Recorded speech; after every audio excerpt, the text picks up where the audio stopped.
Hi, and welcome to the business of being a virtual assistant. I'm your host, Tiffany Parson, and you're watching and listening to episode number 170.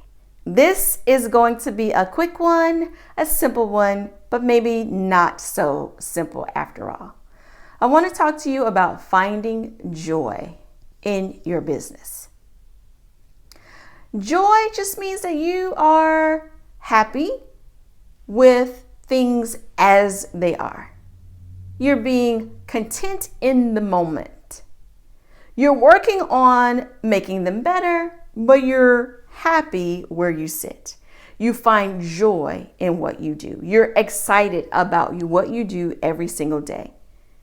You find joy in the people that you work with, the clients that you've selected every single day. I said clients you've selected because as a business owner, you get to say yes to who you want to say yes to and no to who you want to say no to. And the criteria for that is completely up to you. Are you choosing the right people to work with?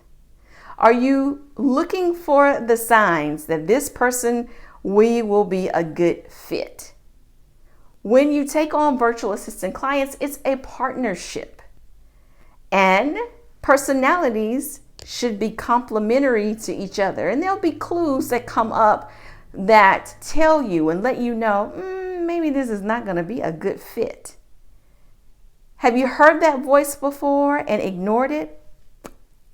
I have. Have you heard that voice before and said, you know what, I'm going to listen this time and let them know, not a good fit? I have. If you're not sure what criteria you should use, I'm not going to tell you what the criteria is because yours is going to be completely different from mine. However, listen to yourself. Trust yourself. You know when you get an uneasy feeling, there's a difference between being excited and having butterflies and maybe being nervous and uneasy about a person. And it's funny how it can happen over email. It can happen over direct message and you get that feeling. Or if you like to talk to your clients face to face over Zoom or FaceTime, however you do it, I like to at least have one conversation face to face. So they can see me and get comfortable with me, but also so I can see them and get a feel for them. That lets me know whether it's a good fit should we proceed from here. If you're not sure what it is, it's okay. You won't have the set checklist at the beginning. I didn't have a set checklist at the beginning, which is why I know now what's a good fit and what's not a good fit. Every now and then there might be an off one that pops up, but it's rare.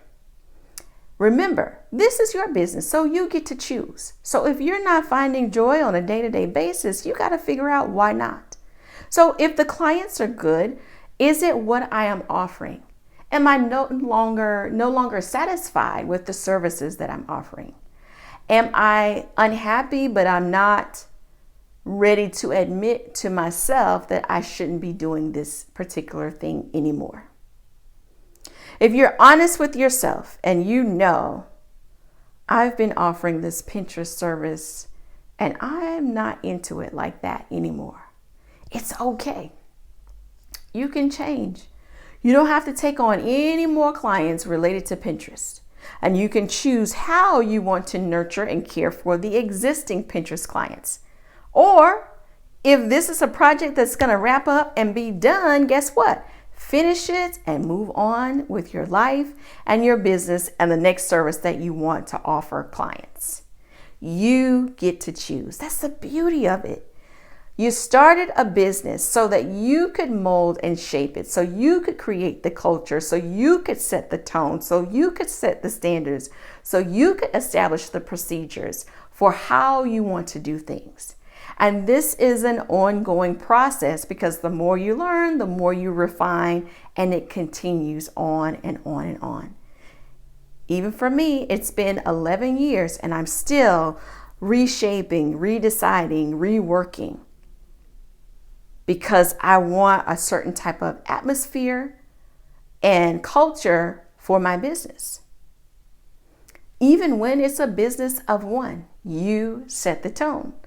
Because guess what? We got to market ourselves, and how we're feeling about our business comes off when we start marketing, right? It comes off. So if you're not finding joy, then you can't bring it in presenting who you are and what you do. It's time to figure out, why am I not finding joy? Or it's time to be grateful and say, you know what? I am joyful. I am grateful for this business God has given me. I'm grateful for the clients He has blessed me with. I am grateful for the clients that are on their way to my virtual doors. I cannot wait to serve the next client. I cannot wait to open up the possibilities for them and however the service is that you provide. But this is where I am right now, and I am excited about you and your business and where you're going. I don't always hear from everybody, but when I prepare for this podcast every single week, I know when it's a week that I am speaking to one particular person. And if that's you, it is time to look at what you're doing and find joy. Be honest with yourself. Why are you doing this? Why a virtual assistant business? Why not be a photographer or a florist? Why this?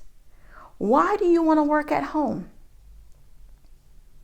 Why do you want to be away from the corporate culture and world and coworkers and all the other goings on? Why? That's for you to answer for yourself. I know for me why. It's a desire that came from my belly in 1998. I was going to say 6, but it was 1998. I had been working for a little bit and knew, actually it was 1996, because when I graduated, I was working like 3 different part-time jobs. But when I got my first full-time job, oh yay, that August, it was wonderful. But by October, I was like, is this it? Is there something else? Is there something else? I knew there was more, and I knew I wanted to work for myself. I just didn't know what. I didn't have my finger on it. It was in 1998 that I relocated to Dallas, Texas.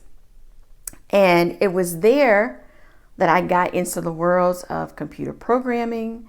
And first time I ever just took a big leap of faith. It wasn't a leap of faith to relocate, because the company was moving us, a whole department, to Texas from North Carolina.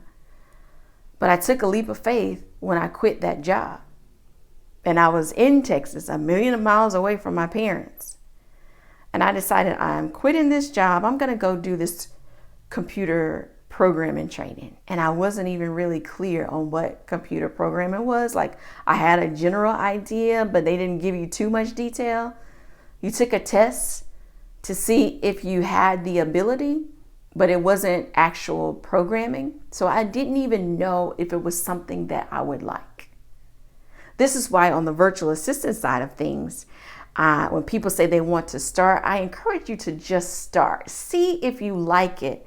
Before you dive in with business license and should you be a sole proprietor or a LLC, before you dive into any of that stuff, find out if you really want to do this. There's plenty of training out there, but there are no rules. There's certification out there, but there are no rules. You get to decide how you want it to be. You get to decide what you want to use when your clients come, how you want to bring them into your company, how you want to onboard them. You get to make those decisions. It's not just about doing the service. But you got to find out, do I like this? Would I like transcribing? Would I like answering emails, what I like, helping people understand how to use social media, of these things that are gonna get me excited every day. And you may not know, but guess when you will know? When you actually have a chance to do it. When you actually have a chance to do it. So if you're on the edge, but you love listening to the podcast, or this is your first time and you found me because you're researching, should you start a virtual assistant business? I don't know if you should start one or not. Get one client. Provide something to one client and see how you feel with that. And if all goes well, get you a second client. All goes well, get you a third client. Now you got 3 clients. Now you're making money. Now you can decide, okay, probably should get a business license. I need to talk to a CPA to find out, should I be a sole proprietor or LLC? And then take those next steps. But start with the one and go from there. The key here is finding the joy in what you're doing. If you're in it, you already know whether you're excited about what you're doing. You already know whether when you look around, you're happy about what you're standing in. And if you're not, because you're the business owner, you have control over that. So find your joy in your virtual assistant business. And make sure you join us for the 30 days of reading Successful Women Think Differently. I'll see you over on the Facebook page on Monday for our live. You have a wonderful and fantastic day.